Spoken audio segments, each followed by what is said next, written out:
BSF এর ৩২ ব্যাটালিয়নের তৎপরতায় ফের সোনার বিস্কুট উদ্ধার নদিয়ার গেদে সীমান্তে। নদিয়া জেলার কৃষ্ণগঞ্জ ব্লকের অন্তর্গত ভারত বাংলাদেশ সীমান্তে আবারও সোনার বিস্কুট উদ্ধার করল বিএসএফ এর ৩২ নম্বর ব্যাটালিয়ন। গতকাল গভীর রাতে বিএসএফ এর কাছে গোপন সূত্রে খবর থাকে। সেই খবর পাওয়ার পর বিএসএফ বিশেষ অভিযান চালায় এবং সেই অভিযান চালিয়ে টুঙ্গি সীমান্তের কাছে কাজীবাগান নামক জায়গা থেকে উদ্ধার হয় এই সোনার বিস্কুট।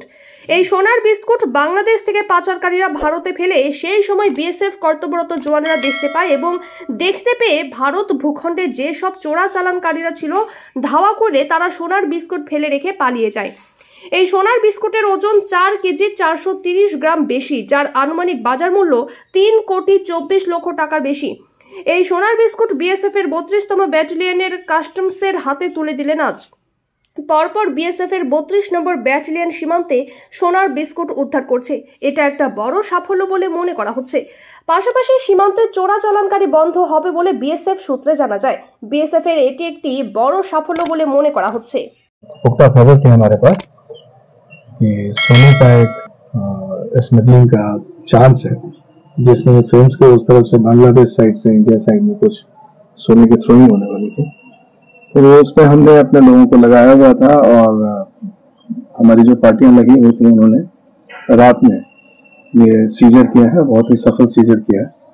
इसमें तकरीबन 4.5 किलो के आसपास सोना है, जिसमें 2 गोल्ड बार हैं काफी भारी और 20 गोल्ड बिस्किट्स हैं।